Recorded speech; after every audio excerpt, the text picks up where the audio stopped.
bom dia, mais um dia, mais uma semana de podcast, muito feliz com essa oportunidade, feliz por você estar aqui com a gente. Tô aqui do meu lado com o Bruno Rossi, aquele que se você falar uma vírgula, ele conta um texto inteiro de 3 páginas, bom de papo. Bom dia, meu irmão. Bom dia. Fazendo nossa autodescrição, eu tô com um casaco, que estamos num frio terrível nesse estúdio. Tô com uma calça preta que vocês não estão vendo, um tênis furado da Vans e uma blusa preta também, que estou all black. Estamos no estúdio do lado direito, que você não está me vendo aqui, do lado direito, né? Escreve. Tem uma parede que parece parede de tijolinho, uma televisão com o nome podia ser o e-mail, mas a gente decidiu não ser o e-mail e trouxe esse podcast para cá pra gente conversar e trocar ideia. Não é não, Brunão? Fala comigo. Bom dia, é verdade, senhores. Que lindo. O Matheus tem uma... Rapidinho, o OBS. O Matheus tem uma facilidade para jogar as marcas para cima. O pessoal nem gasta... Já mandou o meu, eu não repito, né? Tu sabe que eu fico meio tenso. Cara, já mandou no teu tênis aí. Tu falou, tô com um tênis... Tá. O Matheus, cara, ele assusta não, ele traz pra gente todos os patrocinadores, tudo 0800. Todo mundo aqui. Mas, continuando... Sabe da história do... Depois eu falo. Obrigado. Continuando... Como o Matheus falou, eu sou o Bruno Rossi, deu uma entonação no meu nome, parece até que assim, é pra frisar, né? Não é filho de Reginaldo Rossi, mas não, canta igual. Sobrinho de Padre Marcelo, primo de Valentino Rossi. E já ia fazer a piada da arma, mas isso aí eu não posso mais, não quero. Eu não peguei. A piada é porque tem as armas Rossi. Tô portando uma arma Rossi aqui. Tá. Bolsonarista sabe de tudo de arma, né? Impressionante. Que isso, hein? Não sou não. Apesar, você que é bolsonarista, por favor, manda um e-mail pra gente. Fala quais são os contras e os prós de ser um bolsonarista. E você que também é do pessoal do L, manda um e-mail pra gente ler aqui. Autodescrição, eu sou um cara negro de pele parda, então me confundo muito. Tem muita gente que me acha que eu sou um cara branquinho ou desbotado. Tenho cabelo encaracolado, 1,90 m, tô com um casaco creme, com um ursinho estampado, bermuda e chinelo.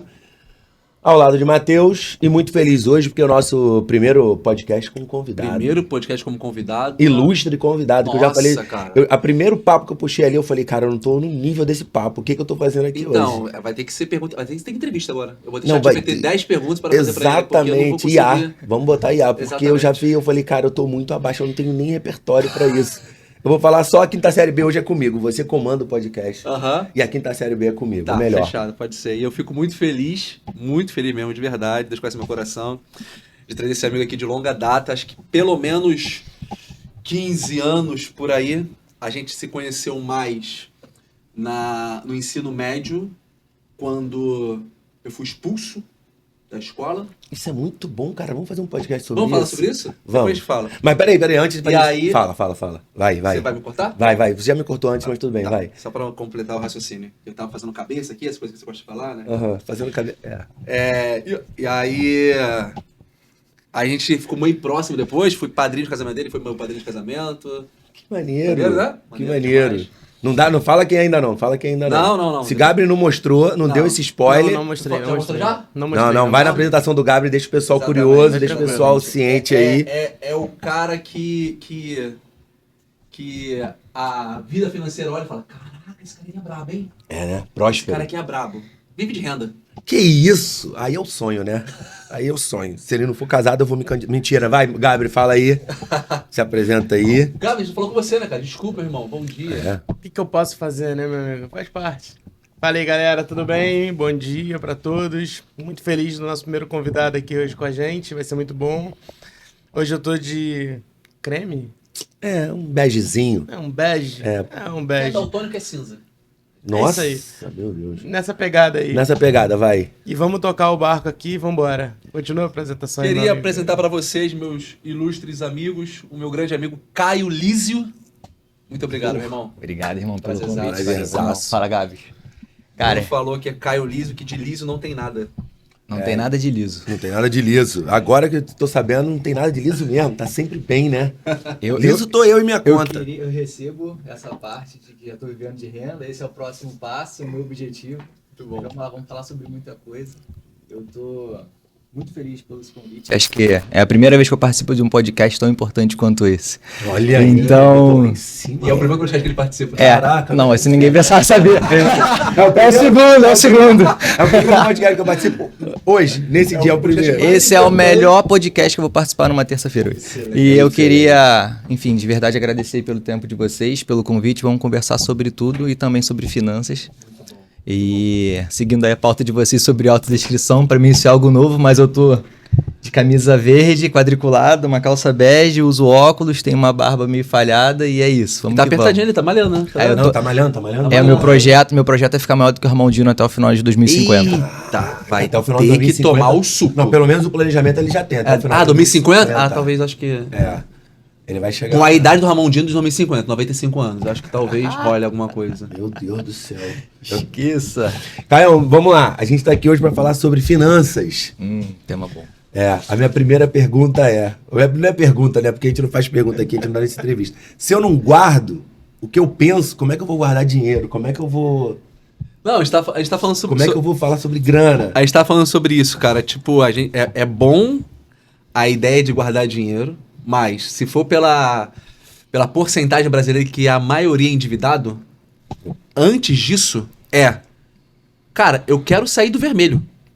Eu tô gastando mais do que eu recebo e eu quero sair do vermelho. Então, assim, antes de guardar dinheiro o que eu faço com esse vermelho que eu Mas dá faço? pra viver não estando no vermelho? Dá pra viver? Eu acho que a gente precisa analisar primeiro que são vários pontos aí do que vocês estão falando, né? Primeiro a gente tem que entender que a população brasileira é uma população que a gente não tem educação financeira. Então estar no vermelho é alguma coisa comum, né? O Matheus sabe lá, eu vim de Rocha Miranda, né? Morava em Rocha Miranda, nunca tive educação financeira e a gente brinca que os meus melhores amigos dos meus pais na minha infância era o Carnê das Casas Bahia. Olha aí. E quem não conhece o Carnê das Casas Bahia, né? De alguma forma, é uma forma que foi criada para poder fazer com que as pessoas tenham acesso, né? A uma televisão, a uma máquina de lavar, a montar uma casa. Então a gente anda muito pelo querer primeiro, né? A gente precisa fazer algumas coisas e a gente acaba se atropelando ao longo do tempo. E mesmo assim, a gente também percebe que nós temos uma população que tem uma renda hoje muito baixa, assim. Se a gente parar para pensar, quantos por cento da população ganham mais do que 10 mil reais, por exemplo? Sei lá, são praticamente 3% da população tem uma renda maior do que 10 mil reais. Todo o restante tem uma renda menor do que isso. Então é super compreensível quando a gente para analisar que a gente hoje tem uma população muito endividada. E falando também sobre o futuro, hoje quando a gente olha os aposentados, cara, 99% dos aposentados eles estão em 3 cenários aproximados assim. Ou eles precisam continuar trabalhando, ou eles precisam diminuir o padrão de vida na aposentadoria, ou eles precisam da ajuda de alguém da família.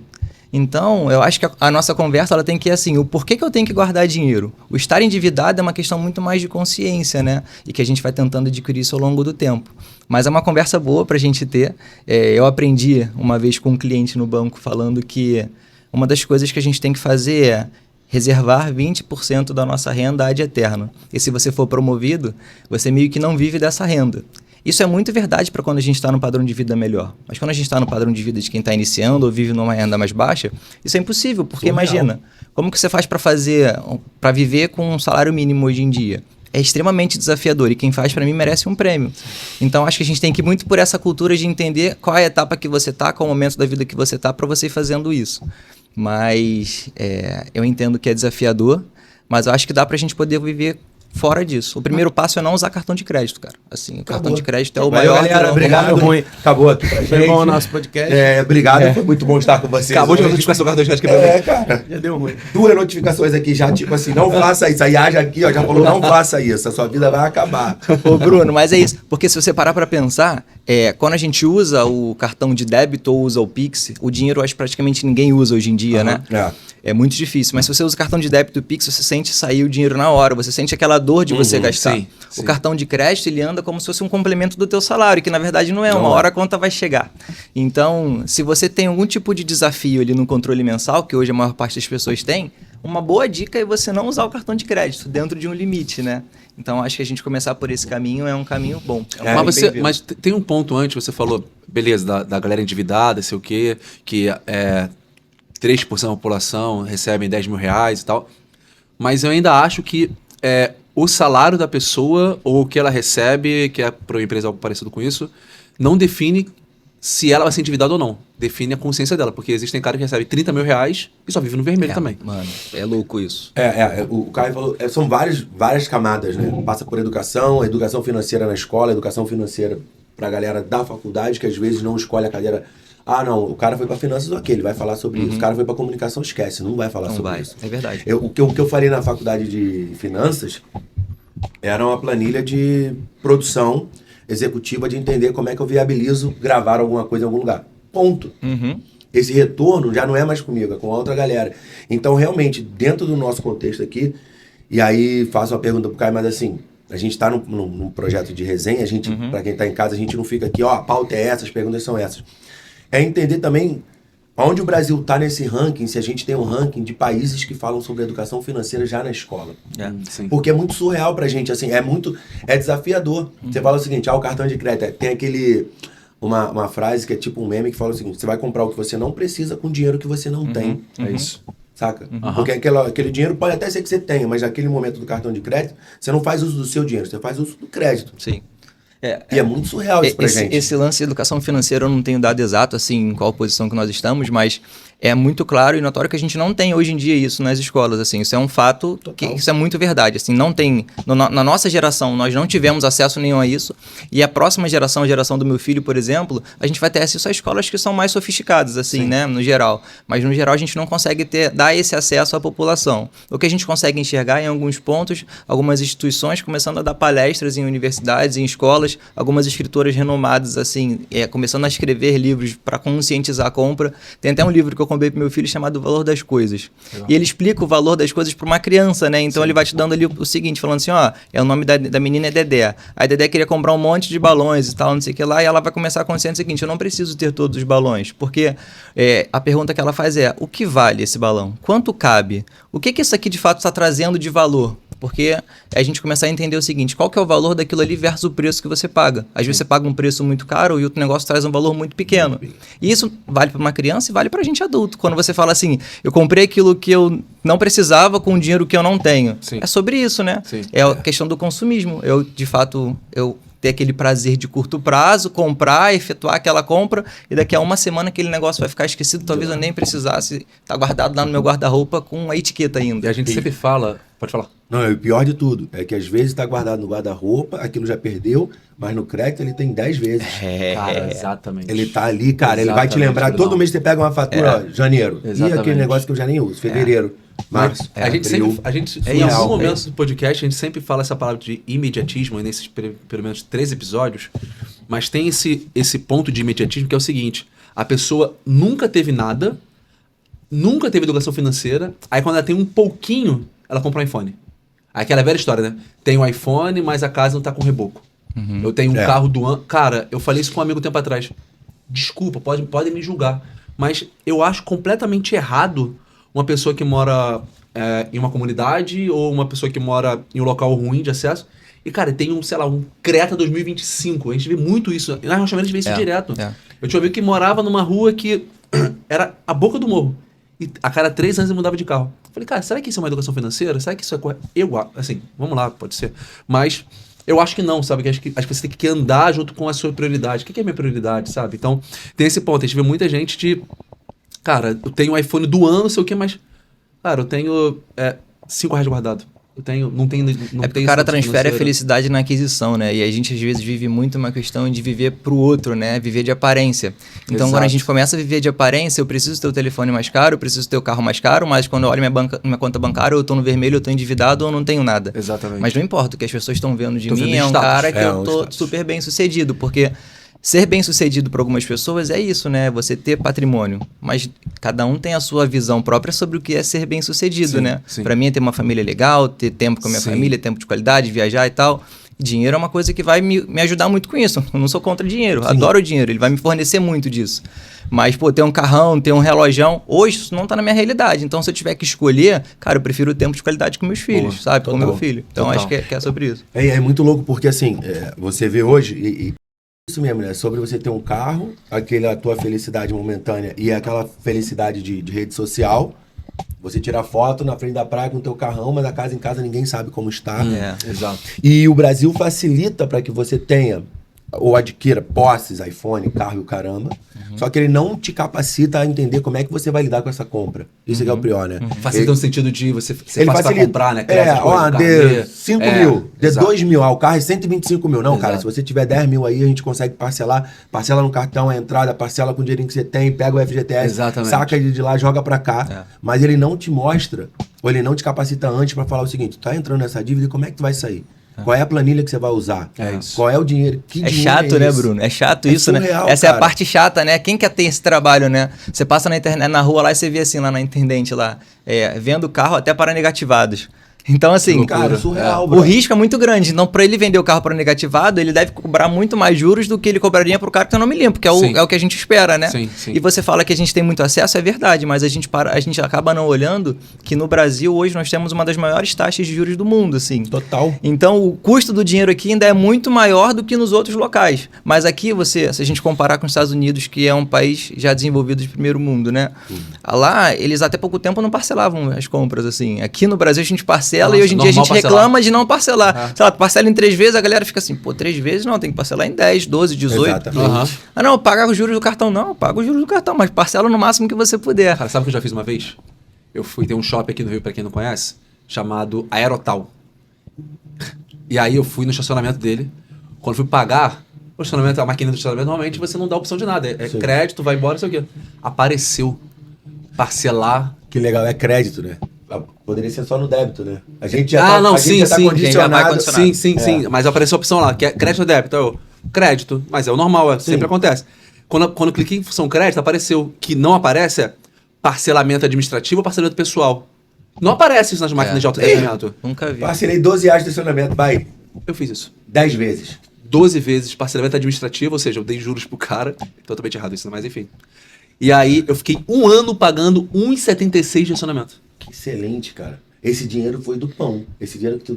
Cara, que economizou aí, ó. loucura isso. Esse- Que loucura. Mas é aquilo que eu falo, todo mundo gosta de parcelar aquilo. Deve achar, cara, parcelando, comprar. Falei isso ontem pro amigo. Eu quero comprar um relógio novo, que eu não tenho condição mais aqui pra casa da corrida, que é parcelando, compra até a lua, mano. É. Sim. Se 300 reais entra no teu orçamento, Tem um você amigo pode comprar lá- uma coisa de 5 mil. Tem um amigo não, nosso cara. que fala, é parceladinho? Ih, vou embora. Mas é errado. Não, Mas isso não tem a ver também com o custo de vida do Brasil?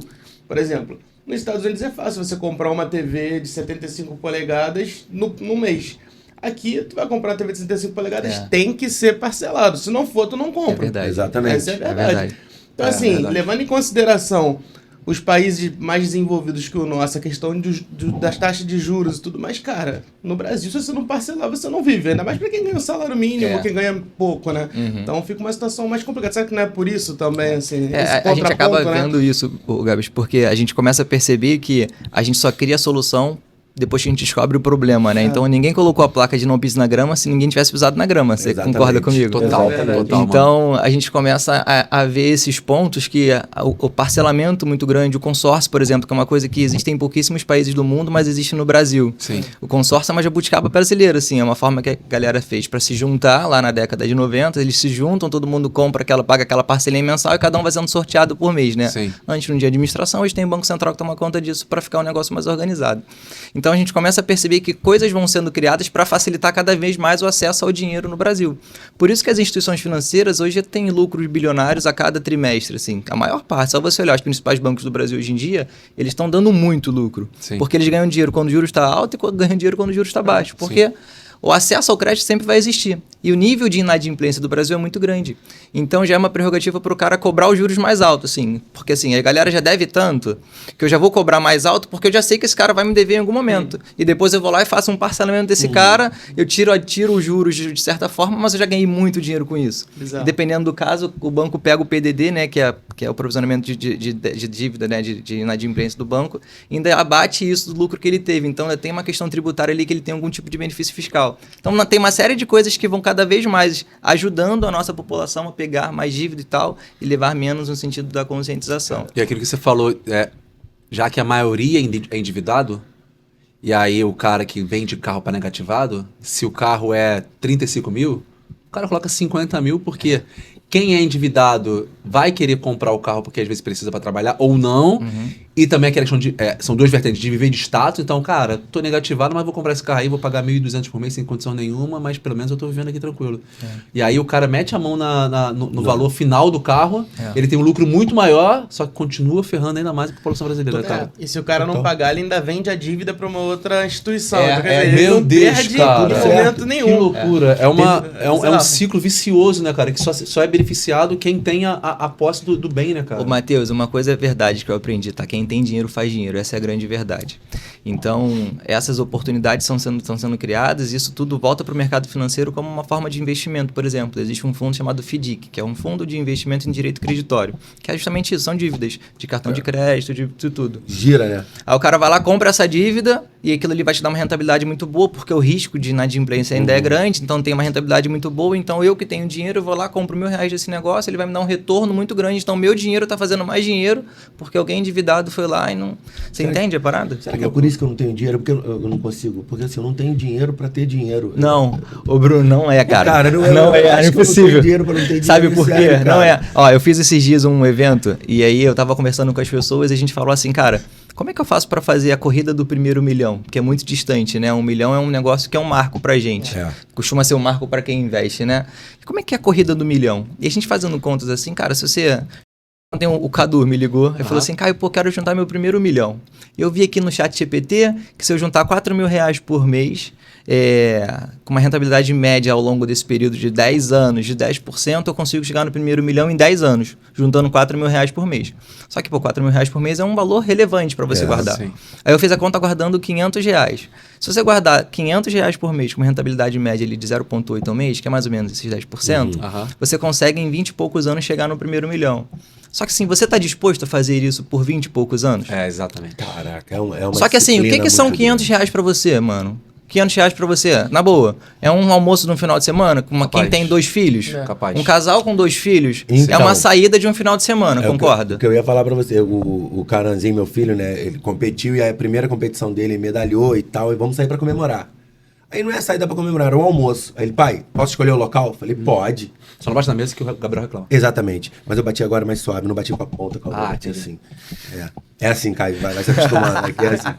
E aí o seguinte, e aí ele falou, cara, vamos. Eu falei, não, vamos Pai, comemorar. quero ir na Marius, lá no Leme. Tem como você me levar? quase Aí isso. Já viu. Aí ele falou, cara, não queria nada demais não, e tá, porque ele tava com as roupinhas do Flamengo, então ele falou, vamos pro Tibete. Feedback. Aí eu já falei, cara, fiz a conta rápido, né? Eu, Nicole, ele, Tito. 300 conto. Falei, cara, se fosse, tava bom pra caraca. Eu falei, a gente vai pedir isso, aquilo, outro, vai ter que ter uma sobremesa. Refil. R$500, 400 isso, e cara. pouco. É por aí. E uma saída. Em uma saída. E aí eu falei, galera, gastamos a saída do mês inteiro aqui. Mas vamos lá, tem uma linha tênue disso e me dá uma ideia, que é... Eu vou deixar... Beleza, é uma saída. Mas eu vou deixar de ter um momento bom com a minha família e vou guardar o dinheiro e não ter esse momento bom? Aí qual é a prioridade? Então, é isso que você tem que entender. Quantos momentos bons você tem dentro de um mês? E outra coisa, você quer ter esse momento bom pensando no presente e o teu futuro como é que fica? É verdade. Porque, assim, a única coisa que a gente não compra com dinheiro é tempo. Tudo o resto a gente consegue comprar com dinheiro. Saúde também não. Mas o tempo a gente não compra mesmo, assim. Saúde você consegue melhorar um pouco. Mas eu não consigo, depois que você tiver com 60 anos, voltar no tempo e falar assim, cara, agora eu acho que eu quero voltar a guardar dinheiro. Esquece, o tempo já passou. E aí você vai ter que viver a realidade que você plantou. Então, se você pudesse, lá na frente, chegar para conversar com ele e falar assim, cara... O que eu posso fazer para poder, lá no passado, né? Conversando com você do futuro, o que eu posso fazer para poder tornar o teu futuro melhor? A única coisa que eu acho que você poderia fazer é guardar dinheiro. E aí, se você tem 4 saídas no final de semana ou 4 saídas no mês, uma saída só não vai fazer falta, porque você vai ter tempo de qualidade. Verdade. E você consegue ter tempo de qualidade com a tua família sem gastar dinheiro. Verdade. Hoje existem diversos parques abertos, você pode fazer um piquenique. Sim. Tem outras coisas acessíveis que você consegue fazer. Então, a vida é muito feita de escolhas. Sim. 100%, né? É. Então, a gente precisa escolher meio que ajudar um pouco o nosso futuro. E, na boa, essa continha de R$500, ela fica acessível para muita gente. Para muita gente. Então, dá pra gente fazer. Só que o que a gente não entende é, na corrida do milhão, a gente demora, nesse exemplo que eu tô dando para vocês, 25 anos, tá? Eu demoro 12 anos e meio para juntar 20% do patrimônio. Ou seja, eu demoro 12 anos e meio para juntar só R$200 mil. Os outros 80% do dinheiro, ou os outros R$800 mil, eu demoro exatamente os outros 12 anos e meio. Então você percebe que em 50% do tempo você tem um maior esforço, você fica com 20% de esforço ali onde você tem que colocar dinheiro, você tem que ter disciplina. Isso. Só que os outros 80% do dinheiro você consegue em 50% do tempo, ou seja, a outro restante do dinheiro você vai conhecer um cara chamado juros compostos, que é o seu melhor amigo hoje em dia. Então você precisa estar alinhado a esse cara, porque se você olhar a fórmula lá, o cara que tem um crescimento exponencial é o T de tempo. Então, quanto mais tempo você fizer aquilo ali, maior vai ser o teu crescimento. Só que assim, não adianta você começar quando você tiver o dinheiro tal, tiver um salário tal, no emprego tal. Você tem que começar agora. Porque lá na frente você vai colher os frutos do que você começou a plantar quando era pequenininho. Muito bom. Cara, é o que Mas tem uma dúvida, por exemplo, essa questão que você falou de juntar esse valor. Coloque aonde esse valor? Porque a minha questão, por exemplo, você juntou... Vamos fazer acho que ele vai responder isso, mas vamos fazer o seguinte antes, que Fala. eu tô com essa ideia, a gente falou isso. Eu vou guardar dinheiro. Sim. Beleza. Mas qual é o top 5 de passos, assim, de uma pessoa que tá, primeiro, gastando mais do que recebendo e não tá conseguindo se organizar o dia? Cara, qualquer coisa. Eu particularmente, a gente tá falando sobre isso algumas vezes aqui, que viver imediatismo não é legal, viver de status é péssimo, então o primeiro ponto é você esquecer esse pensamento seu. Beleza, isso aí é uma questão mais de não sei se é caráter, talvez, mas tô falando em relação prática, matematicamente. Cara, eu recebo R$1.000 e, cara, eu tô gastando R$1.200. Não vai ser pesado. Desculpa. Vai. Eu recebo R$1.000 e tô gastando R$1.200. Cara, o que tem que fazer para melhorar Legal. isso? Eu acho que a gente tem que começar um passo atrás, assim. Primeiro, se a gente tem dívida, a gente tem que entender o custo da dívida. E se existem dívidas que são mais baratas do que... Se existem créditos que são mais baratos do que o que você tem. Então, primeiro você analisar o que você tem de crédito. Então, quais são os maiores vilões, assim? Cheque especial, cartão de crédito são os maiores juros que a gente pode ter, assim. É um negócio desumano, assim, né? Tipo 200% no ano. É cavalar, né? Então, se você tem esse tipo de dívida, é importante você entender se você tem acesso a outra linha de dívida, que é um empréstimo, um consignado, porque por mais que ele seja caro, ele ainda é mais barato do que o que você tem. Então, esse é um caminho. Existe uma linha de crédito hoje que as pessoas pouco usam, que é, se você tem um carro, vamos supor que você tem um carro quitado, esse carro, no geral, dependendo do ano e tudo mais, ele pode ser utilizado como garantia para você pegar um empréstimo que é mais barato. Então, se a gente tivesse que analisar alguma coisa, imagina só, você tem que me emprestar dinheiro. Você vai me emprestar dinheiro no amor, assim, ó. Você está me dando dinheiro, me emprestando. Você vai me cobrar muito caro por isso, porque a chance de eu não te pagar é muito grande, concorda? Sim. Agora você fala assim, Matheus, ó, eu tô te dando o meu carro como garantia. Se eu não conseguir te pagar, cara, você pega o meu carro e tá tudo certo, a dívida tá quitada. Automaticamente você vai fazer o seguinte, cara, ó. Não é tão caro assim, a chance de me dar calote não é tão alta. Sim. Então, talvez eu possa te cobrar uns juros um pouquinho menor. Então, a gente tem que entender que o tipo de empréstimo com garantia, consignado, tem garantia no salário, você tem certeza que você vai receber, garantia imóvel, garantia carro, são créditos mais baratos. Então, se você tiver muito enrolado, cara, opta por esses caras para poder quitar a tua dívida cara. Então, esse é o primeiro passo, é entender o que você tem de dívida. O segundo passo é você entender, se conscientizar, porque a única coisa que eu não posso fazer por você é querer. Então, você primeiro tem que querer se organizar. E existe uma métrica que a gente fala que é o 50, 30, 20. Geralmente, 50% da nossa receita ele é destinado a despesas fixas que nós vamos ter, como moradia, luz, água, alimentação e tudo mais. 30% são as despesas que são meio que variáveis. Isso pode oscilar, tá? Pode ser tanto 30% para despesas variáveis, como eu posso usar o 30% para guardar dinheiro. Mas vamos usar o primeiro exemplo. 50% para despesa fixa, 30% a gente usa para despesas variáveis, lazer e tudo mais, e 20% a gente guarda. Então, essa é uma regrinha que a gente pode começar. É meio que o ponto de partida para quem quer guardar dinheiro. Então, você vai primeiro reservar esse valor. Depois a gente vai entrar no onde, tá, Gabs? Assim, mas acho que a gente pode falar sobre isso. E aí, o ponto principal é, será que eu tenho disciplina para fazer esse 20%? Porque eu preciso ter isso. Porque o outro é obrigatório. 50% eu vou ter que pagar de conta de qualquer jeito. Velho, pagar as coisas. É isso. O 20% que é o problema. Mas aí a gente pode pegar os 20% inicial e, ao invés de guardar, pagar minhas dívidas. Então, Eu continuo vivendo normal. esse é o ponto. Depende. Depende. A gente tem que avaliar várias coisas. Eu sou contra a dívida, acho que a gente não tem que estar endividado. Sim. Mas eu sou a favor de você ter uma reserva para também cobrir qualquer tipo de emergência. Quem tem filho, quem tem pet, sabe que emergências acontecem o tempo inteiro. Sim. Eu tenho filho e pet, então eu posso falar sobre isso. Essa conta tá boa dele, guardada. Tá boa, né? Tem filho e pet. Tá guardando dinheiro pra caraca. E aí o negócio que é legal quando a gente para olhar a nossa vida, é assim, se eu pego um dinheiro emprestado com o Bruno, eu vou fazer de tudo para poder pagar o Bruno. Eu não quero ficar devendo o Bruno no mês a mês. Eu peguei dinheiro emprestado com ele, eu tenho que pagar o cara. Sim. Por que a gente não tem esse tipo de atitude quando a gente fala do nosso dinheiro pra gente mesmo, assim? Eu tenho que guardar os 20% pra mim, mas eu não faço de tudo para guardar os 20% pra mim. Sim. Mas se eu tivesse devendo o Bruno, eu ia fazer de tudo para poder pagar o Bruno. Sim. Então como é que tá essa relação? Essa relação Sim. tá meio que abusiva, você concorda? Concordo. Porque pro outro eu faço tudo, mas pra mim eu não faço. E aí eu faço através de outras formas. Eu vou lá comprar o relógio que eu quero comprar porque eu tenho que correr. Aham. Eu vou comprar uma câmera melhor para poder gravar meu vídeo. Eu vou comprar um microfone. Eu tenho outras despesas e outros motivos que eu uso que não vão em linha à minha independência financeira, de fato, guardar dinheiro. Então a gente tem que se conscientizar muito sobre esse negócio. Porque se a gente acha que o INSS vai continuar existindo lá na aposentadoria, talvez ele até exista, porque um país ele precisa ter alguma Sim. coisa assim nesse sentido, sabe? Mas na nossa geração, o acesso que nós vamos ter ao INSS talvez seja completamente diferente do que o que ele existe hoje. Será que ele vai ser tão bom quanto? Será que hoje é bom?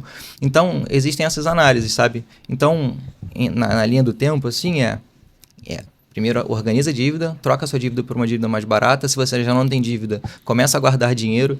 Se você tem dívida, se você puder, antecipa do que sobra. Paga 10% de dívida, 10% você guarda. Então, vai fazendo os dois ao mesmo tempo até você chegar no limite ali do que a gente chama de reserva de emergência. Aham. Que é você tem uma reservinha para poder cobrir qualquer tipo de gasto. E quando você entra no que fazer com dinheiro, velho, assim, hoje... O investimento no Brasil mais conservador que existe, ele se chama título público. E dentro do título público existem 3 vertentes. Tem um título que é o mais conservadorzão lá, que é o Tesouro Selic, ou LFT, que é a mesma coisa. E esse cara a gente consegue ter acesso com pouquíssimo dinheiro, R$20, R$30. Sei lá, você já consegue comprar uma fração de cota daquele título. E é o lugar mais seguro que tem. Porque imagina, para você não receber o seu dinheiro de volta, o Brasil tem que quebrar. Exatamente. Então a chance disso acontecer é muito pequena, velho. Sim. Então, eu acho que esse é um caminho muito bom. Hoje os juros no Brasil estão pagando 15% ao ano.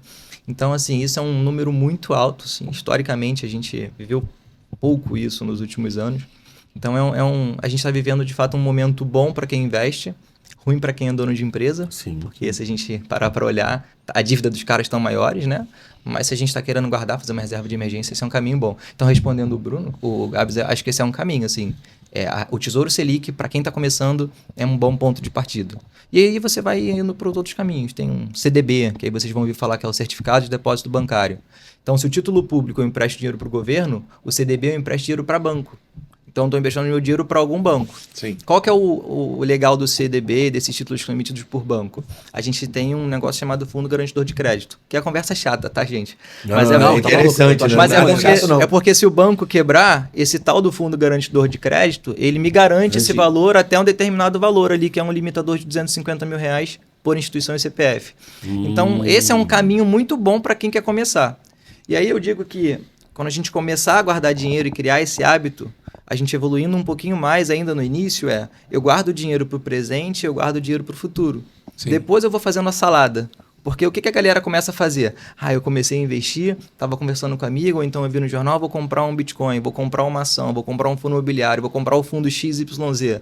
Cara, mas ele não tem a reserva pronta, ele não tem o início da reserva de aposentadoria dele constituída. Só que o cara já está dando um passo de pós-graduação de investimento, que é diversificar e fazer aquele miolo.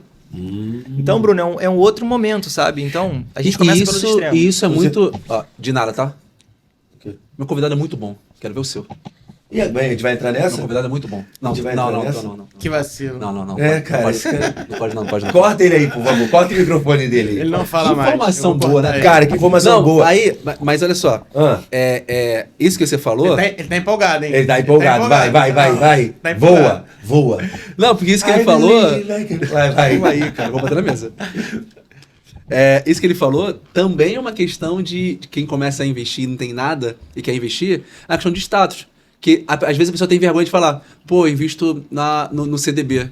A pessoa quer falar, não, comprei fundo imobiliário ontem e ele tá crescendo. Não entende nada, absolutamente nada de investimento. Entendeu? Não, total. É verdade. Total. O CDB que a gente fala, o mais acessível hoje, não mais acessível, mas o mais perto que a gente possa estar, você que tá em casa, cara, como é que eu faço isso? São as caixinhas nos bancos. Os bancos digitais têm umas caixinhas agora. Planeje seu sonho. Aplica aqui uma grana que vai render 101%, 102%. Essas seriam as caixinhas para banco. Dos bancos, né? Dos bancos digitais ou banco comum. E ali você já tem 100 e poucos % de mas você pega daqui a 2 meses, pega daqui a 1 mês, liquidez diária, tem o saque mensal. Esse seria um... Isso é muito importante. Entender o que é liquidez diária, né? A gente fala que nos investimentos existe uma coisa que é o tripé dos investimentos, né? Então a gente tem ali o risco, a gente tem o quanto você vai ter de retorno e a gente tem ali a liquidez do ativo, né? Dificilmente você vai conseguir ter os três juntos. Você precisa encontrar um equilíbrio entre os três. Então, para o que a gente está falando de reserva de emergência, na maior parte do caso, eu abro mão de retorno para poder ter uma liquidez muito grande e uma segurança muito grande. Então, eu tenho esses dois caras em excesso e eu não tenho praticamente o retorno atrelado à taxa básica de juros do Brasil. Não adianta eu esperar também algo muito maior do que isso. Sim. Mas isso é muito importante pra gente, porque imagina, eu tô guardando um dinheiro e eu sei que daqui a 6 meses eu vou fazer alguma compra. Eu vou comprar um carro, um sofá, sei lá. Cara, eu guardei R$1.000. Se eu botei num fundo imobiliário e o mercado foi contra, ou se é uma notícia que vão começar a taxar fundo imobiliário, cara, o fundo imobiliário vai cair pra caramba. E aí eu tinha lá R$1.000 que dava direito a comprar um sofá de 3 lugares, o dinheiro caiu tanto que eu vou ter que comprar uma poltrona. Não vou consigo mais comprar o sofá. Verdade. Porque meu dinheiro, eu caí, assim, eu perdi dinheiro. Então não dá pra gente colocar dinheiro que tem carimbo, né, que já tem um motivo para guardar, ou o dinheiro da emergência, num lugar que eu possa ter menos do que eu poderia ter. Entendi. Então é muito importante entender essas caixinhas, assim, cara, ó, as caixinhas dos bancos digitais, dos bancos grandes, é um bom caminho, é um bom ponto de partida, porque eu acho que a gente começa a guardar dinheiro por ali, mas eu ainda vou direto na Selic ainda, eu acho que ir direto no Tesouro Nacional, através desses bancos, através das corretoras, você consegue ter acesso. Então a gente poderia fazer esse lance de guardar o dinheiro através das caixinhas no Tesouro Selic, através dos bancos digitais ou dos grandes bancos. Eu não preciso ir direto lá. Não. Você pode ir direto lá, que é mais fácil o acesso. Você bota lá direto no site do Tesouro, você já consegue comprar. Mas você pode, através do aplicativo da XP da vida e tal, entrar lá e comprar a título público. E aí você consegue comprar lá exatamente o valor que você quer. E é muito antiburro o negócio, assim, sabe? É autoexplicativo. E ter um intermediador, um banco no meio, isso porque tem uma galera que fala, cara, eu vou ter que pegar XP ou Nubank, enfim, e comprar aqui, mas eu vou ter um Nubank aqui, o que ele tira dessa grana? É melhor eu ir direto, não é melhor? Qual é a armadilha que eu tenho de eu ter um intermediador? Nesses casos, quando a gente está falando de título público, se a gente compra direto na instituição financeira, mas direto no título público, não existe nenhum tipo de cobrança. O banco está ganhando mais um cliente, mais uma custódia de dinheiro que está guardado ali. Só que no final do dia, o dinheiro não está guardado no banco, isso é muito importante a gente entender. A gente comprou um título público através de uma XP da vida. Imaginem que é como se a gente estivesse fazendo uma comparação, fazendo propagandas, né? Eu estou comprando um sanduíche no iFood. Eu comprei um sanduíche no McDonald's através da plataforma do iFood. Mas eu comprei o sanduíche de quem? Do McDonald's. Então eu comprei um título do Tesouro através da plataforma da XP, mas eu comprei o título da onde? Do Tesouro. Do Tesouro. Então, qual que é o meu risco? Se a XP quebrar no meio do caminho, cara, meu dinheiro está no Tesouro. Então eu não tenho nada a ver com a XP. A XP foi só uma plataforma que eu utilizei para poder garantir o meu dinheiro. Então, nesse caso, a gente não tem esse custo. O custo que a gente tem com o título público é um custo de custódia, que é 0,2% ao ano, sobre o valor que eu tenho administrado. E esse valor é cobrado semestralmente. Então, esse é o único custo que eu vou ter e é igual para todo mundo. Assim, isso não vai mudar. Mas você falou, todos esses assuntos que ele está falando, de onde investir e tudo mais, eu particularmente só estou conhecendo, conheço alguma coisa, mas porque ele está explicando para gente. Mas, querendo ou não, o mais famoso hoje em dia, que por conta até da vida financeira do Brasil, é a poupança da Caixa Econômica. É um caminho ou é a mesma coisa? Não. Hoje você pode abolir a poupança da sua vida. Assim. A poupança ela fez muito sentido pra gente, principalmente até a década de 90. Sério isso? Essa frase é boa e é séria, né? Não sabia disso. Esquece a poupança. Porque qual que é o ponto da poupança? A poupança ela fazia muito sentido quando você não tinha alternativas e oportunidades. E aí hoje a gente tem diversos outros investimentos que são mais seguros do que a poupança, por exemplo, e que te dão um retorno maior do que a poupança. Seguros que a poupança? Mais seguros. Porque imagina, hoje a poupança... Por alguns motivos. Hoje a poupança ela te rende o equivalente a 6,17% ao ano, tá? Que é 0,5% ao mês devido à taxa de juros que a gente está vivendo hoje. Então, essa é a rentabilidade máxima que você vai ter. Só que eu te disse que a taxa de juros básica do Brasil tem 15%.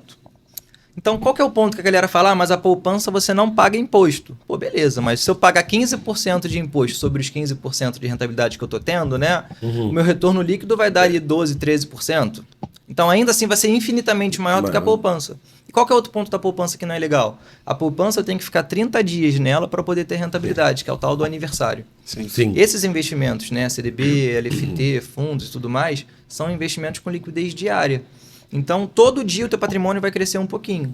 Então, é um pouco diferente. Então, a poupança, na boa, hoje ela não faz mais sentido ter dinheiro na poupança. E cada vez mais você vai observando lá os dados que a Receita do Brasil manda, que esses dados o patrimônio alocado em poupança vem diminuindo cada vez mais. Então era R$1 trilhão, agora está 900 e alguma coisa. E esse negócio vai caindo cada vez mais. Isso é muito bom então, né? Então, a pessoa se o patrimônio da poupança está caindo, então quer dizer que a galera está começando a se interessar por vida financeira. Tarde ou não... Procurando outros caminhos, né? Procurando outros caminhos. Tarde ou não, a galera está começando a se interessar. Ô, Matheus, a gente brinca no mercado financeiro que dentro do mercado financeiro brasileiro a gente consegue meio que prever o futuro. É só a gente enxergar o que aconteceu 10 anos atrás no mercado americano. Então, o que a gente está vivendo hoje é um pouco do que aconteceu lá atrás. Se você falar para olhar da XP, né? A XP ela foi criada porque tinha uma plataforma similar a ela chamada Charles Schwab, que o cara meio que copiou a ideia do cara e trouxe para o Brasil. E a gente vai olhando agora a conscientização do mercado de investimentos brasileiro, só você analisar os grandes influencers que a gente tem hoje na plataforma, né? Quantas pessoas tem hoje em dia que são influencers digitais, que estão ali no topo dos maiores. Cara, a maior parte é de finanças. A maior parte está ligada ao mercado financeiro de alguma forma. Então tem muita gente indo para esse mercado, tem muita gente acessando cada vez mais esse conteúdo. Então meio que isso tem ajudado um pouco o Brasil e o investidor brasileiro. Mas é aquilo que ele está falando, a galera tá se interessando por isso, uma questão não defensiva, mas ofensiva. Mal comparando só tô procurando porque tá dando merda para mim. Eu não tô sendo passivo de, cara, eu vou melhorar isso aqui, eu vou começar a me interessar por isso aqui, por conta do meu futuro tá me cobrando. Eu julgo que, por experiência própria, que a maioria tá procurando porque, cara, eu tô muito ferrado, eu preciso de uma saída e esse cara pode me ajudar de alguma forma. Isso é muito bom. Independente do caminho que você for, se é um caminho passivo, ou se é um caminho defensivo ou ofensivo, independente, o Brasil tá melhorando em relação a entendimento de vida financeira.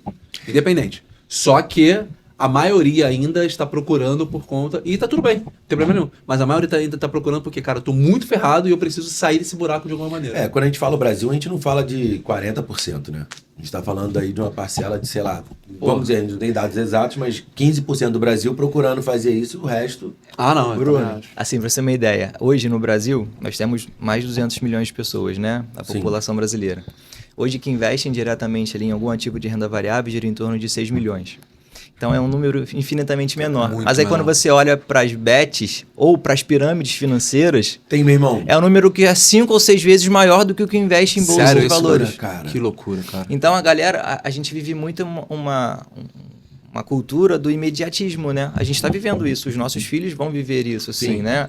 Eu brinco com a minha esposa, ela está contratando agora, está contratando estagiário e tal, não sei o que lá. E algumas pessoas falando muito assim, não, como é que o cara falou para uma delas numa outra entrevista, não, você precisa vir para cá todos os dias e você não pode mexer no telefone dentro da empresa. A menina surtou, ela não conseguiu ficar um dia dentro do trabalho, né? Porque ela não conseguia não ter acesso àquela dopamina dela de tal. Sim. Isso vale para os investimentos também, cara. Isso também vale para os investimentos. A galera quer o resultado rápido. Então a galera não chega para mim e fala assim, Caio, como é que eu construo um planejamento para minha aposentadoria? A galera fala assim, Caio, qual que é a ação que vai subir mais? Pô, se eu soubesse isso... Eu estaria multimilionário, porque eu já teria feito isso diversas vezes, você entende? Sim. Eu tenho no trabalho, né? Trabalho com televisão, e aí eu tenho alguns câmeras que eles ficam exatamente assim, não comprometendo o trabalho, mas você tá aqui gravando. Aí na hora do ensaio, você ensaia, gravando, ok. Aí você precisa fazer algum ajuste na cena, ou algum ajuste, qualquer outra coisa, luz, arte, cabelo, enfim. O cara tá com o celular aqui, ó. Aí ele tá, e vou vender. E vou comprar. E vou ver, cara, o cara não para, porque ele fica, eu falo, brother, mas não é mais fácil tu deixar, legalmente falando, deixa lá que a coisa vai acontecer. Ele falou, não, precisa aqui, ó, subiu, eu compro, desceu, eu fico nesse looping aqui, porque ele quer ver o retorno o mais rápido possível, né, e tudo bem, quando você tem um domínio e trabalha com isso, eu acho que ok, você tem que cuidar do seu dinheiro e você fica, mas é surreal o quanto o cara não descansa, o cara tá ali, ele quer mais rápido, mais rápido, mais rápido, não dá, vou vender, tira, e ó, subiu aqui, melhor tirar agora e depois... Falei, cara, é surreal, cara. Eu falei isso ontem com uma amiga sobre isso, de uso celular, e querendo ou não, eu tô sem rede social nenhuma. Antes, quando eu travava em algum desenvolvimento de alguma época que eu tô desenvolvendo, travei alguma solução. Eu ia pegar o celular e ficava, sem pensar na parada. E aí eu falei ontem com ela, falei assim, cara, eu lavando louça, eu parava de lavar louça pra mexer no celular, pra descansar alguma coisa. É surreal, você não descansa. Surreal. E aí agora eu parei, mano, eu consigo focar muito mais tempo nas minhas atividades, é bizarro. Ô Bruno, tem um negócio sobre isso, assim, né? Existem diversas estratégias para as pessoas que compram e vendem ações ou criptomoedas e tudo mais, né? Então tem o cara que compra e vende a todo momento, tem o day trader, né? Que é o cara que fica operando todo dia. No Brasil, o número mostra que 97% das pessoas que operam isso perdem dinheiro. 95? 97, é um 97. pouco maior. E aí, 97% das pessoas que operam day trade perdem dinheiro, de alguma forma, assim. No final de um período, eles perdem mais do que ganham, né? Que é extremamente desafiador, tá? E existem aqueles caras que compram e eles ficam com aquela ação durante um período maior, que a gente chama de buy and hold, né? Então, tu comprou e fica com aquele ativo, você segura aquele ativo por mais tempo. Geralmente, quem faz isso é quem está pensando mais em dividendo ou até mesmo acredita muito no crescimento de uma determinada ação e tudo mais. Então, existem diversas estratégias dentro do mercado financeiro de ações. E tá tudo bem. Só que o ponto é que, às vezes, a gente acha que porque eu sou muito inteligente em desenvolvimento de app, Sim. eu vou ser muito inteligente tomando conta e tomando decisão ali dos investimentos. Só que a gente acaba esquecendo de um ponto, cara. Que o maior vilão disso tudo não é o quanto você sabe, mas é você mesmo. Porque tem uma coisinha chamada decisão emocional. E a tua decisão emocional, ela às vezes ela tem um peso maior do que a tua decisão racional. Então, às vezes você tá ali naquele negócio, você perdeu. Instintivamente, de forma emocional, você fala o seguinte, cara, eu vou dobrar a mão agora para poder recuperar o que eu perdi. Cara, a partir do momento que você faz isso, você entra num ciclo sem fim em direção a você perder dinheiro. E aí a gente brinca lá que a gente fala assim, como fazer R$1 milhão? Simples, comece a investir R$10 milhões e fique deixando a sua emoção agir por você. Você vai fazer R$1 milhão muito rápido, porque aquele patrimônio ele vai acabar. Sim. Então, o nosso papel, né, dentro do mercado financeiro, o profissional do mercado financeiro, ele precisa agir como se fosse uma segurança. É proteger você de você mesmo, proteger você de decisões emocionais e tentando olhar cada vez mais com decisões racionais. Tem cliente meu que na pandemia, ele tinha aplicado uma grana em ações. E aí a pandemia veio, as ações caíram 60%, 70%, algumas 90%, e ele ficou desesperado. Assim, todo mundo ficou desesperado. Sim, né? Imagina. Normal. E aí a gente conversando e tal, eu falei assim, cara, ó, o mercado tá apontando para isso aqui e tal, dentro do que os analistas estavam falando, acho que daqui a pouco vale a pena a gente começar a comprar mais ações. Ele, pô, Caio, mas eu não quero comprar, eu quero acabar com isso. Falei assim, se você seguir nessa estratégia, não é hora de sair. Daqui para frente agora a gente tem que continuar, segue firme, porque você tem boas empresas. E na pandemia é assim, o cara vendia um pote de pedra e um pote de ouro pelo mesmo preço. As coisas ficaram completamente sem sentido. Então, oportunidades são criadas nesse momento, sabe? Então, por isso tem que ter um pouco de sangue frio. O desespero desse cara. O cara que não tinha assessor operou sozinho, velho. E foi lá, vendeu e tal, por isso que o mercado ficou pra caramba. Mas o cara que teve sangue frio, dobrou a mão no momento certo, na ação certa, conseguiu fazer talvez a maior parte do dinheiro dele naquele período ali na pandemia. E daqui para frente o cara hoje só mantém. Então, o papel desse cara do mercado financeiro, do agente que está ali por trás disso, é justamente esse, sabe? É olhar o seguinte e falar assim, cara, ó, agora não é hora de você panicar. Não é hora de você deixar a emoção agir por você. Segura a onda e vamos em frente. Ô, Caio, quanto o carrossel é previsto? Esse carrossel que eu digo é essa montanha-russa, né? Sobe e desce de valorização, desvalorização. Quanto isso é previsto por vocês? Tipo, você colocou lá, tipo, um exemplo da pandemia. Aí caiu. Você fala, cara, é um momento do mundo... Isso aí é previsto pra gente ter um risco e provavelmente isso sobe porque você tem boas empresas, você comprou, você diversificou sua carteira e tal. O quanto é previsto eu acho que existem algumas coisas que a gente consegue meio que analisar algumas tendências, né? Então existem diversos indicadores que vão apontando pra gente o momento do fundo ou o momento do topo. Só que no meio do caminho existem as notícias, né? Que são fatos que a gente acaba não conseguindo controlar, ou até mesmo pandemias, guerras, como que aconteceram, a questão do Trump, taxar todo mundo de uma hora para outra. Existem alguns fatores que são meio que surpresas, que acabam pegando as pessoas no meio que sem sentido. Só que essas coisas vão fazer muito preço no curto prazo, sabe, Bruno? Então, se a gente parar para analisar, uma empresa boa, ela vai continuar sendo boa porque o Trump está taxando lá ou não. Ela vai continuar sendo boa porque tem pandemia ou não, dependendo dos casos. Então, se a gente tem uma empresa boa, se ela caiu, no limite, a gente consegue entender o seguinte, cara, ela está valendo menos do que de fato ela vai valer daqui a 5 ou 10 anos. Então, hoje vale a pena a gente comprar esse papel porque ela está com valuation, que é o nome que a gente usa, que é o valor meio que amassado, está muito descontado. Então, respondendo a tua pergunta, a gente consegue ter um pouco dessas tendências analisando um pouco do passado. Só que isso não é muito verdade, porque o nosso mercado é um organismo vivo, né, cara? Sim. Que está em constante mudança. Então, vou te dar o exemplo de 2023. A gente projetava que os juros em 2023 no Brasil fosse começar a cair. E daqui a pouco os juros começou a subir. Então, foi completamente contra o que o mercado esperava. E aí, existe toda uma reprecificação. Todos os títulos são remarcados, todo mundo começa a se organizar, porque o negócio ia por um caminho e foi para outro. E aí é nesse momento que existem perdas, existem ganhos, existem oportunidades ali. E isso tem muito a ver também com o governo. Por isso que a galera acaba apontando muito o dedo pro governo, pro Congresso, pro Senado, porque a gente acha que não, mas esses caras fazem preço direto assim no nosso negócio. Sim. E às vezes são medidas que são tomadas por pessoas que viraram um senador, que foi jogador de futebol, outro senador que era palhaço, outro jogador... Esses caras que ditam um pouco da regra do que vai acontecer no mercado. E será que esses caras entendem, de fato, aquilo que tá por ali, sabe? É surreal, porque aí a gente entra no outro papo que é muito bom, né? Que é sobre essa taxação agora ou a crescida do IOF. IOF. E aí, aparentemente, que parece joga-se, eu não sei qual é o nome certo, mas joga-se uma tabela financeira, sei lá, joga-se um planejamento, estimativa de valor e gasto, e aí você vê que o gasto que eles estavam tendo era muito maior do que aquilo que o retorno. Como é que eu vou equilibrar a IOF aqui e a empresa lá? E aí, senadores, a Câmara, sei lá quem. Não, isso aí, não é, porque senão o valor que você está cobrando do cara aqui, o produto final do cara, você vai aumentar as empresas, você aumenta o IOF, você aumenta cartão, você aumenta juros, por uma falta de planejamento do próprio governo. Ou por uma... Aí eu não vou... senão a gente tendencia, né, para um governo, uma tabela fake, um planejamento fake, uma coisa seguinte, eu vou apresentar isso aqui, depois eu conserto com o IOF, por exemplo. Ô Bruno, a gente está tendo, assim, nos últimos anos, a maior arrecadação do Brasil, assim, na história, assim, em relação a impostos e tal. A gente está arrecadando muito dinheiro, então o problema não está na arrecadação. Só que o problema está em quanto a gente gasta.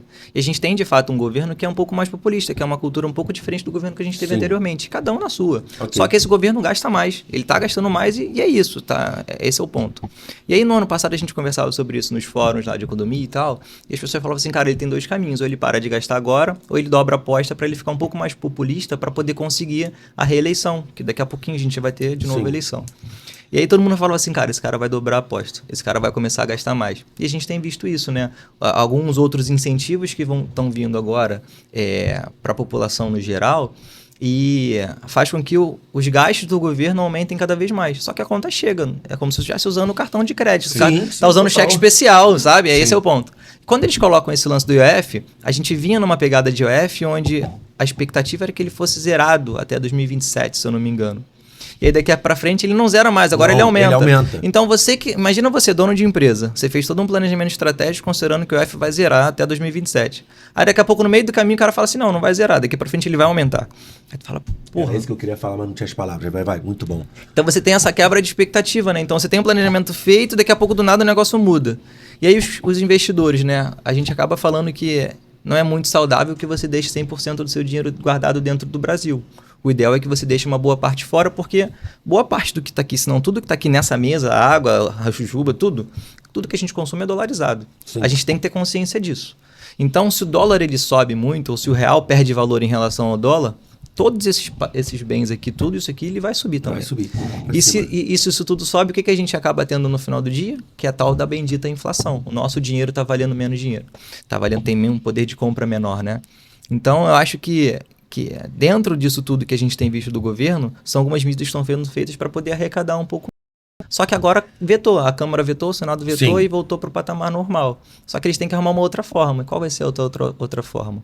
Aí tem começar a tributar os ativos que são isentos no mercado, que existe uma MP para isso, tributar o fundo imobiliário e tal. E aí é uma outra conversa. E pela falta de cultura do povo, o povo paga novamente. Porque a gente é bitributado no final do dia. E a falta de cultura eu tô recebendo uma graninha aqui do governo, eu tô feliz pra caramba, em contrapartida, pode ser taxado o fundo imobiliário e tudo mais, o IOF tá aumentando, mas tô nem aí, eu tô recebendo meu dinheiro aqui, tô recebendo meu bolso aqui, a minha bolsa não sei o que e tudo mais, eu tô tranquilo. Mas, Matheus, eu acho que a gente anda com esse olhar, eu entendo o que você tá falando, eu concordo com você, mas a gente acaba não vivendo o que essas pessoas que recebem algum desses auxílios vive, sabe? Então, a gente acaba olhando o todo e jogando todo mundo dentro do mesmo pacote, mas existem pessoas que de fato precisam desse negócio. Concordo. Só que a gente vive uma população, infelizmente, que dá o jeitinho de conseguir receber sem ter direito. Sim, exato. Quem não conhece alguém que durante a pandemia recebeu o auxílio lá, emergencial, que não precisava receber. Total. Sim, exato. Então existem diversas pessoas que dão um jeitinho para poder receber um auxílio que não deveria. Então a conta fica ainda maior do que deveria. Sim. Por exemplo, agora teve uma questão que ele estava dando uma isenção da luz para a galera que tem uma condição menor, né? E aí isso foi vetado na Câmara também, porque ia ter um desembolso muito grande. Aí a galera tá criticando e tal, mas que, enfim, cada um tem seu ponto de vista. Só que existem algumas medidas que são necessárias. A gente não precisa também ficar extremo demais.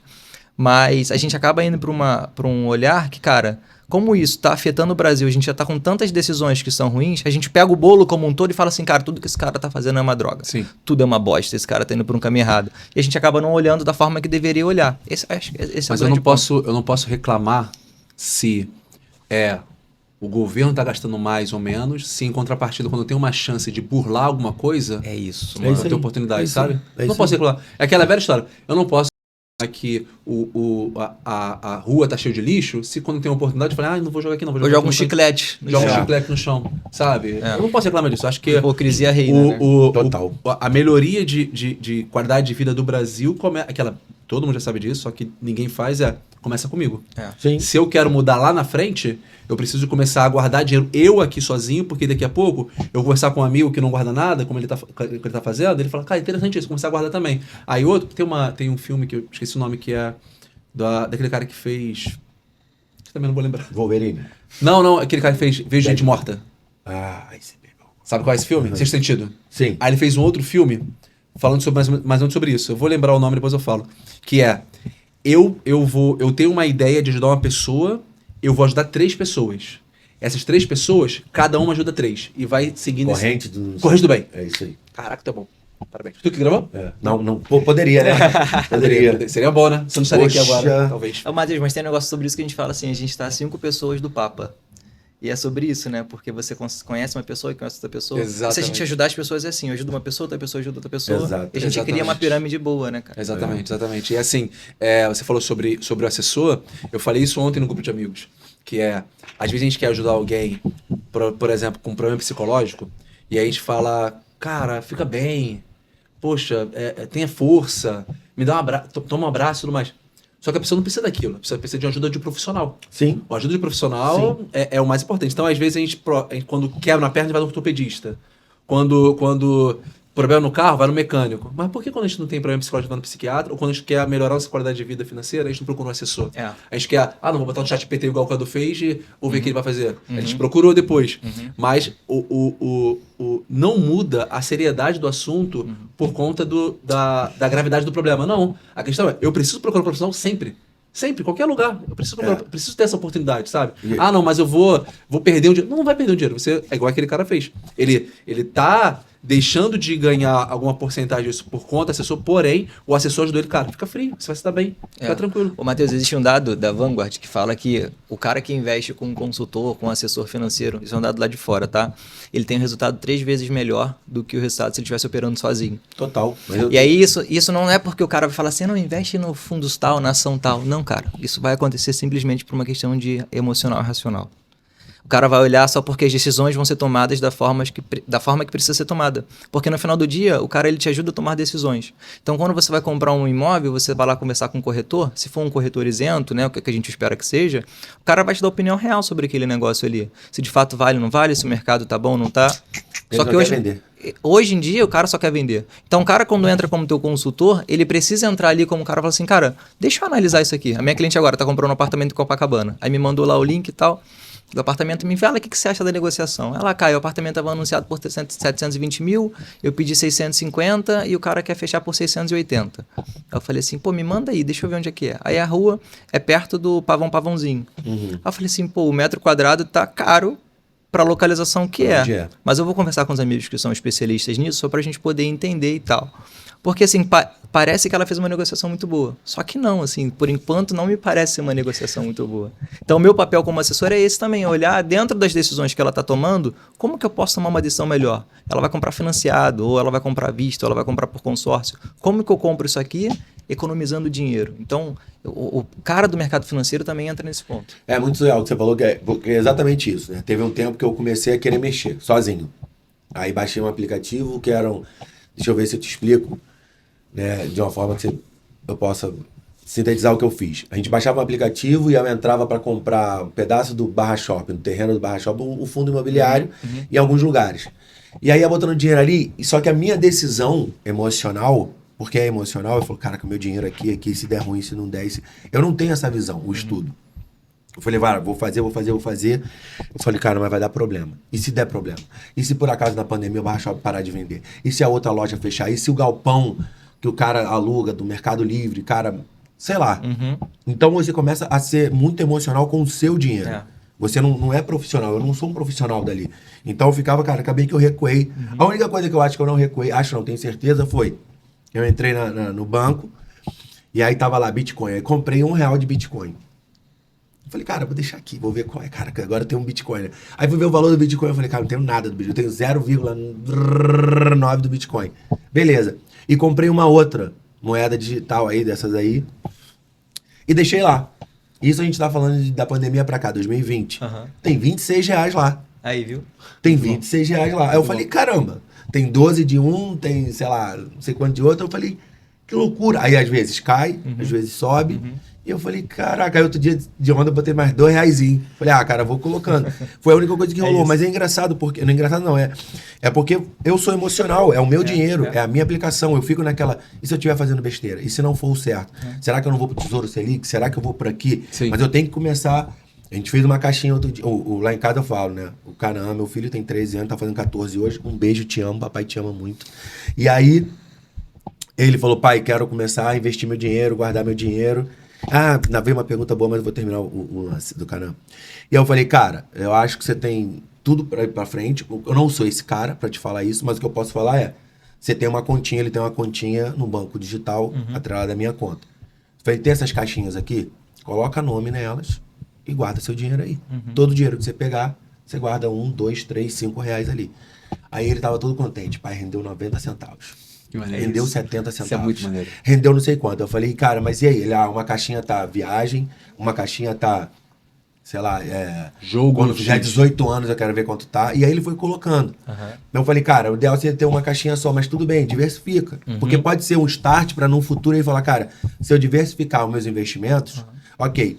E aí a pergunta que veio sobre isso, sobre o Canã, que é muito legal, é o seguinte. Muito legal não, mas é uma dúvida. Ele tem 14 anos hoje.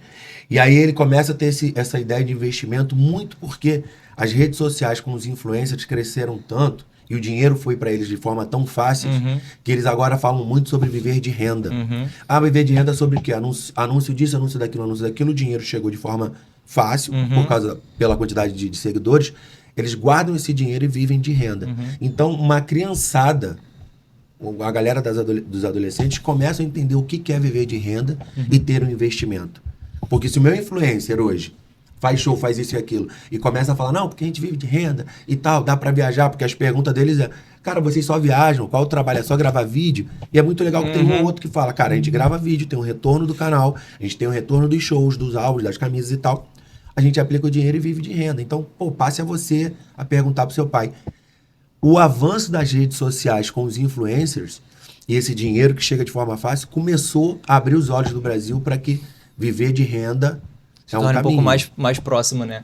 E viver de renda é o que eu te disse. Viver de renda é algo hoje que 1% da população aposentada consegue fazer. E o que é viver de renda, né? Acho que é uma pergunta boa antes, né? Viver de renda é a gente conseguir viver da rentabilidade que aquele patrimônio que eu consigo acumular me gera, mas fazendo com que essa rentabilidade ela dure de perpétua, né? Seja um patrimônio que dure para sempre.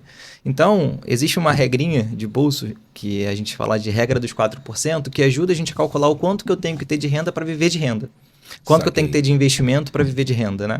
Então, vamos supor que eu queira viver com uma renda de 10 mil reais, tá? Então, eu quero viver todo mês, resgatar 10 mil reais lá para sempre, meu patrimônio vai ficar praticamente estável. Para eu conseguir fazer isso, eu tenho que calcular o seguinte, eu pego 300 vezes essa minha renda que eu quero ter. Então, se eu quero ter uma renda de 10 mil reais, eu pego 10 mil reais, multiplico por 300, eu vou chegar em 3 milhões de reais. Com 3 milhões de reais, se eu tiver uma rentabilidade de 4% acima do que for a inflação no Brasil, eu consigo fazer com que essa renda seja muito próxima do perpétuo. Então, isso é o viver de renda. Do perpétuo, não do mensal. O mensal. Perpétuo. Você vai fazer o resgate mensal, mas o teu dinheiro ele vai continuar lá para sempre, tá? Para sempre. Perpétuo para sempre? Poxa, que legal. Jazigo perpétuo. Só pra você ver a importância que você tem na minha vida, cara. O que seria? Muito obrigado, cara. Mas isso é muito legal, porque hoje, para você ter uma ideia, o investimento do Tesouro, título público, eu falei que tinham 3 pontos, né? O primeiro ponto era o investimento conservador lá, que é o Tesouro Selic. Tem um camarada chamado Tesouro IPCA, que é o título que se chama o seguinte, IPCA é a inflação do Brasil. tá? É a inflação que mede o quanto o nosso dinheiro desvaloriza. Que quem mede isso lá é o Banco Central e tal. Então a gente tem lá uma inflação hoje, está em torno de 4 ou 5% ao ano, se a gente olhar para os últimos 12 meses, e a gente tem os juros no Brasil de 15%. Então faz a conta aí, 15 menos 5, a gente tem 10% de ganho acima da inflação. Sim. Eu estou falando que para você conseguir atingir a independência financeira, você precisa de 4. Sim. Então hoje você está tendo a oportunidade de ganhar 2,5 vezes mais do que você tem Esse como 300 objetivo. não pode diminuir. Na verdade, o que acontece é que o que a gente vive hoje é uma exceção, não é uma regra. Sim. Então, a tendência é que nos próximos anos os juros ele diminuam um pouquinho, a inflação diminua um pouquinho, e no meio desse período dos próximos anos, até você chegar nesse patamar, você vai ter essa média, essa rentabilidade média ali próximo da casa do IPCA mais 5, IPCA mais 4. Então, é uma média, você vai construindo isso ao longo do tempo. Cara, isso prova que, mais uma vez, não tem atalho. Tudo que ele fala para você ter uma renda boa é 300 vezes o valor que você quer. Vai ser 1 milhão, é 22 anos.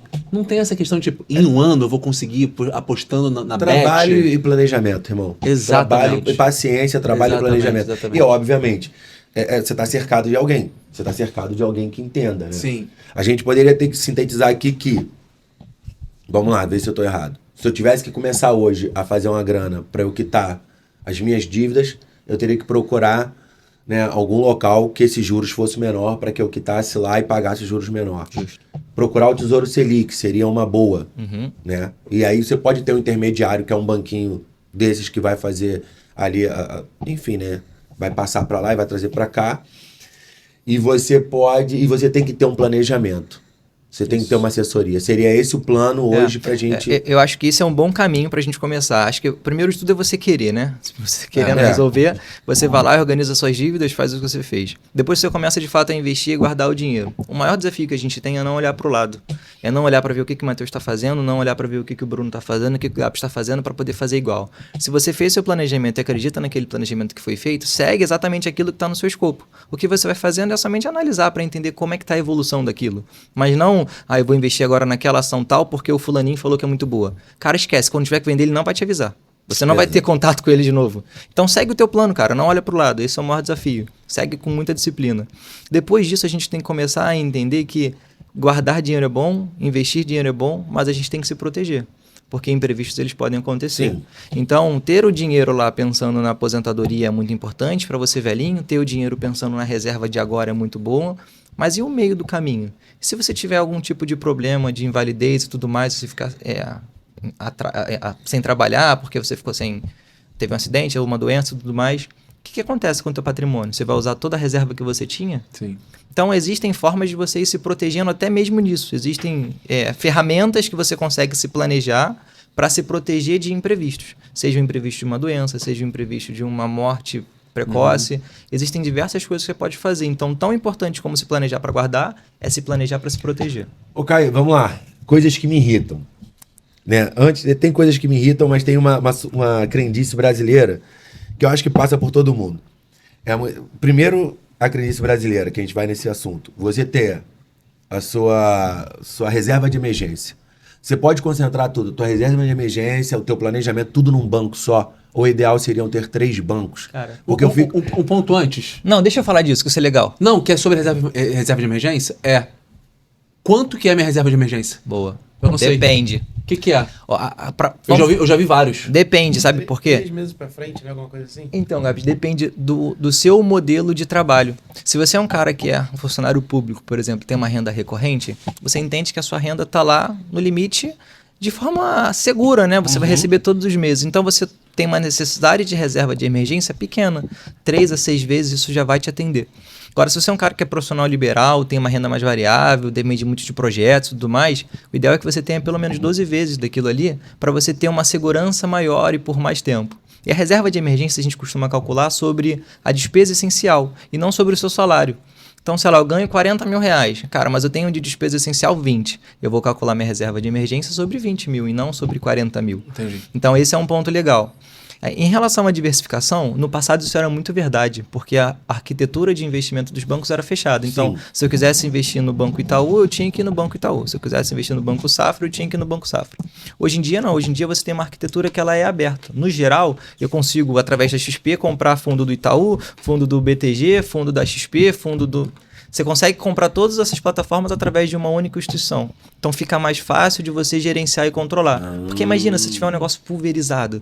Cara, é um saco você ter que tomar conta de 4, 5 contas. Aqui, e você fica naquela, se esse banco quebrar, se esse banco não quebrar, eu tenho aqui, mas se esse banco quebrar, eu tenho aqui. E que não é verdade hoje em dia, porque os investimentos, eles estão custodiados em instituições segregadas. Então, por exemplo, existem fundos de investimento que estão custodiados, que estão guardados dentro de um banco chamado BNY, que é o Banco de Nova York, lá, BNY Mellon. É um dos maiores custodiantes do mundo. Cara, então se o Itaú quebrar, o fundo do Itaú não está custodiado no Itaú. O fundo está custodiado nesse aqui. Ou está custodiado no Bradesco, sei lá. Você entende? Então existe uma certa segregação nesse negócio que te ajuda a ficar cada vez mais protegido nisso. Qual que é o medo que você tem que ter?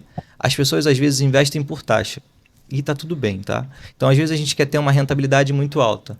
E lembra do tripé dos investimentos. Se eu quero ter uma rentabilidade muito alta, eu preciso abrir mão de duas coisas. Ou de uma coisa, né? Ou eu vou abrir mão da segurança, e eu corro muito risco, ou eu vou abrir mão do tempo. Tenho que deixar meu dinheiro por muito tempo. Tem gente que abre mão dos dois. Então, tem gente que investe num banco médio ou num banco pequeno, com um investimento muito longo, mas a chance desse cara te dar um calote é muito grande também. Por isso que ele está te dando um retorno maior, porque ninguém te paga prêmio à toa. Sim. Então, esse é o ponto. Então, você tem que ficar atento a esses investimentos melhores, mas sempre ficar ligado ao garantidor de crédito lá, que é onde você tem algum tipo de garantia. Ou colocar um valor pequeno quando você não tiver esse carinho na tua situação. Então, sei lá, você quer investir numa ação pequena, que a gente chama no mercado de small caps. Então, você investir numa ação pequenininha, você investir numa Azul da vida. Cara, você botou lá um dinheiro. Você vai botar o dinheiro da tua vida na Azul? Não vai. Você vai botar 1%, 0,5%. Por quê? Cara, é um setor difícil e tal, a chance de cair é muito grande. Então, se eu perder e for a zero, cara, representa muito pouco do meu patrimônio. Então, o importante é você entender, né, quais são os riscos, analisar quais são os riscos e o que você está disposto a correr. Tem gente que não precisa correr risco, Bruno. Tem gente que ganha muito dinheiro, guarda muito dinheiro. Se fizer o básico bem feito por muito tempo, vai chegar lá. Vai continuar. Vai ganhar. Agora, tem gente que não consegue guardar muito dinheiro e você tem que compensar isso. Ou você compensa no tempo e guarda dinheiro por mais tempo, ou você tenta ter um retorno maior. E aí, o retorno, o correr risco, ele está muito relacionado a dois fatores. Eu tenho uma capacidade de correr risco muito alta quando eu sou muito jovem, porque eu tenho muito tempo para poder ganhar dinheiro. Se eu sou mais velhinho, 70, 80 anos, eu tenho menor capacidade de ganhar dinheiro, de produzir efetivamente alguma coisa. E apetite é risco. Eu estou disposto a correr risco? Eu gosto de correr risco? Porque tem gente que tem capacidade e não tem apetite. Então, cara, tem que ser conservador aí, negociável. Perfeito. Meu perfil é conservador total. Conservador, marcha 1, 2. Tô bolsonarista. Não, eu não sou. Nem gosto de bolsonarista, nem de lulista. Eu sou centrão e olha lá, vamos lá. Adivinha, Bruno? Aqui, adivinha nada. Não, é isso. A sua frase é isso. Me tira uma dúvida aqui, ó. Coisa que me irrita. A planilha funciona? Cara, gastei R$7 na planilha. Cara. Gastei não sei o que na planilha. Fui no posto de gasolina, em vez de botar 100, botei 50, planilha. R$2,50 da bala do meu filho, planilha. Mas agora tem as IAs também que fazem isso, né? É bem legal. Eu ia falar isso. Mas tem um negócio legal que as próprias instituições financeiras, elas estão controlando isso para você, dentro do seu próprio extrato. Então, até mesmo de você ter tudo em uma instituição só, facilita por isso. Por exemplo, eu sou correntista, eu trabalho na XP, mas eu tenho um banco que é o Itaú também, né? Que é onde eu trabalhei antes. E aí, dentro do Itaú, hoje você consegue ter esse meio que controle de gastos ali, do que você consome. Aí você consegue botar meta. Eu quero gastar R$1.000 no supermercado, R$500 no lazer. Aí você consegue botar esses objetivos. Sim. Quando você rompe isso, ele vai lá e te avisa. Então, respondendo a tua resposta sobre a planilha, tua pergunta sobre a planilha, depende. Mas é um negócio que é chato, é cansativo, é maçante. Nem todo mundo tem essa disciplina. Mas se você tiver, você vai conseguir controlar muito mais as suas despesas, porque entra naquela conversa lá do início. Eu sei o que eu estou gastando, eu estou sentindo o peso da despesa dentro do meu planejamento. Então, quando eu sei o que eu gasto, né, a gente só mede aquilo que a gente, de fato, tem de dado ali, né? Então, se eu estou sabendo o que eu estou gastando, onde eu estou gastando, eu começo a falar assim, caraca, esse mês eu gastei 2 vezes mais do que eu planejava gastar com lazer. Caramba, mês que vem eu não vou gastar. Vamos lá no lugar tal. Cara, não vou. Eu preciso me comprometer em guardar e compensar o mês passado que eu não compensei. Então, a planilha te ajuda. Mas é cansativo, não vou mentir pra você. Não agir por emoção, né, cara? Me irrita. Planilha é bom, eu sei que é. Mas existem, se você não... Mas tem gente que fica maníaco com planilha. Muito. Eu tenho um médico, cliente meu, que ele ficava maníaco com coisa. O cara ganha muito bem. E ele tava um maníaco, não saía, não viajava, não fazia nada. Ele vivia em função de guardar dinheiro e de controlar as despesas dele. Cara, meu tio tem um controle muito bom do dinheiro dele. Muito bom, muito bom. Até uma história depois legal da gente trocar uma ideia. E ele é o cara da planilha. Tudo. Ele, cara, ó, esse sábado agora, ele para à noite, para, sei lá qual dia que ele para, mas ele tem que parar um tempo e fala, planilha. Bruno, planilha. Joga tudo na planilha. Eu tô tentando agora botar os meus gastos Mas quase todos pro tem débito. você que eu acho que eu falo de marca, tem um aplicativo chamado Meu Bolso, cara, que você não precisa ser alocado a um banco. Você baixa ele, você conecta seu banco, parece ali, algo nesse sentido. E aí ele dá todos os seus gastos e tudo mais. Você consegue exatamente o que o Caio tá fazendo no Itaú. Mas ele lê cartão de crédito e débito. Tudo. Maneiro. Tem até uma função premium que ele dá mais funções ainda, entendeu? Então, Função prêmio tem que gastar no motor essa pilha. Eu tenho algumas ferramentas. Existe um profissional do mercado chamado planejador financeiro, que é um cara que olha. Ele tende a olhar para tudo, sim, sabe? E ele olha também para essa questão das despesas. Ele tenta controlar as tuas despesas junto contigo. Ele te ajuda a cortar o cafezinho, um exemplo, tá? Sim. Ele te ajuda a cortar aquilo que é o vilão, que é o gargalo. E aí tem alguns aplicativos mais profissionais que controlam exatamente tudo isso aí, te geram alguns insights do que você tem que fazer, de como que você tem que controlar, de onde você tem que gastar. Então são profissionais que vivem disso, assim. O papel do cara é te ajudar a ajustar dívida, te ajudar a fazer um planejamento sucessório legal, porque a gente está falando aqui da parte de finanças, né? Mas existem diversas outras vertentes ali relacionadas à parte de tributária, sucessão e tudo mais, que vão te ajudando a tornar o teu planejamento cada vez mais robusto e preparado para o futuro. Que irado. Caião, estamos chegando perto do fim, é isso aí. porque o Matheus fica doido com esses horários. Cara, que enriquecedor o papo, irmão. Que bom. Que vocês maneiro, curtiram. que maneiro. Como é que alguém te acha na internet? Como é que te acha em rede social? Legal, eu Passa o tenho, endereço aí. eu tenho o Instagram, que é Caio Lísio, L-I-Z-I-O, no Instagram. Eu tenho começado a postar algumas coisas Legal. lá. Eu vivo muito no offline, né? Eu tenho a minha carteira de clientes que eu já tenho que me demanda bastante tempo, mas eu acho legal compartilhar um pouco nas redes sobre essas questões que a gente tem conversado. E eu tenho começado a postar mais, por incentivo até dos amigos. Mas podem me mandar mensagem lá. Vai ser um prazer conversar com vocês e ajudar vocês a construir o planejamento de cada um. Que irado. Cara, muito bom, cara. Obrigado. Muito bom. Eu acho que vai ter que ter parte 2. Eu ficaria aqui 8 horas conversando, tirando 8 horas dúvida. não. 8 horas. 8 horas não. Não, você é antissocial, eu não sou. 8 horas não. Eu ficaria muito. É mesmo? Muito. Cara, tem muita coisa aqui na cabeça. Tem muita aí. coisa. A gente não falou sobre milhas. Não falou sobre Ih, cashback, é o verdade. retorno desse Retorno. dinheiro, Vai como ter é que que eu ter parte faço, dois. por que eu tenho que gastar minhas contas de Caio casa. liso que não é liso ou retorno. O retorno. Depois vai ter que a batalha final. Caraca, hein? A batalha final nunca chega. Trilogia, vai é. indo, né? Não, tem que ser igual Vingadores, irmão. Igual a Marvel. Vai. Aí bota o início e volta lá. Exatamente. Cara, eu falaria várias coisas Tem muita muito coisa legais, legal, cara. tem muita Muito coisa. esclarecedores, é muito bom. Cara, muito bom. Irmão, obrigado, Não, cara. começa a fazer Bom pergunta. demais. Obrigado, meu Caião, Valeu, Brunão. Obrigado. abençoe, cara. brigadaço. Mais um. Valeu, Gabi. Tamo junto. Obrigado, irmão. Juntasso. Você que tá Gabs. em casa. Tamo junto. Ô, Gabs, fala a tua rede social aí. É fechada a minha rede social. Ih, cara, que esses caras aí, meu irmão. Fala a tua, Bruno. Tá aberto? G Teixeira 1. G Teixeira 1. O meu é br.rossi. Eu não tenho. Você tá... eu tô te mandando várias É coisas. Nirvana. Não, Tamo Nirvana. O Matheus tá chegando no Nirvana. Ele não quer rede não social, quer, não quer né? nada. Ele É. tá, ó, zen budista total. Ele tá focado na maratona, na próxima maratona dele aí, que ele tá Mas- focado mas- em 42 km. Mas falo que estresse engorda, né? É? Ah, pô. Fala isso. Não engorda não. Tem eu tô certeza que vivendo, não? eu tô vivendo no limite do estresse. E tá de boa? É, tô tentando. Eu tô perdendo, Cara, porque eu tô a estressado melhor pra coisa que eu caraca. fiz ficar sem rede social. Eu também acho. Tá dando resultado legal. A gente faz isso nas férias lá em casa. Tu já falou isso no primeiro episódio. Quem quiser ouvir, primeiro episódio. É, mas eu acho que ficar sem rede social é muito bom. Primeiro episódio não, piloto. Piloto, que era. Beleza. É o piloto. Obrigado, irmão. Tamo junto. Tamo Valeu, junto. gente. Pessoal, Abraço. Obrigado. Até a próxima. Valeu. Um beijo. E é pra cortar, tá, Gabs? Pelo amor de Não, Deus. não tá? é, né? Ah, vocês começaram a falar aí, vai ser igual da outra É, vez. Aí você agora falou, você foi agora, não você deu um cortou, tiro não no seu cortou. próprio pé. Eu Mas me despedi. A gente nem falou sobre Ramais. Eu queria puxar esse assunto do Ramais, o quanto você gosta do Ramais. O quanto você tá dedicado. O macete agora, cara, é você ficar em silêncio. Não, o seu macete, né? Não o meu. Mas a galera já tá ligada já. Vem a telinha preta, eles já sabem que acabou o episódio. Ele Daqui já, pra ele lá. já lançou que tu é bolsonarista, pô. É, já falou que eu sou bolsonarista. Não, já perdeu uma parte de seguidor. Depois falou que ele não gosta de Lula. Aí já perdeu outra Já parte. perdeu aí outra era. parte. Você só faz. A gente já- Os ouvintes estão indo embora. Eu tô tentando trazer a galera do Centrão, porque você fica com esse negócio de a gente bolsonarista, já- lulista. Eu vou A gente colocar já a música da Disney perdeu- aqui, vai cair todo mundo. Vai botar quem? Música da Disney aqui vai cair Ah, todo tá, mundo. entendi Ó, essa coisa. a gente já perdeu o que a gente nem tem ainda. Nem Aí, ó. tem ainda. O Matheus Temos tá fazendo esse seguidores. favor. As patrocinadoras já não vêm, porque eu falo assim, vou patrocinar eles Tu lá deu também. mole, Gabs. Tu tinha que ter falado teu Instagram.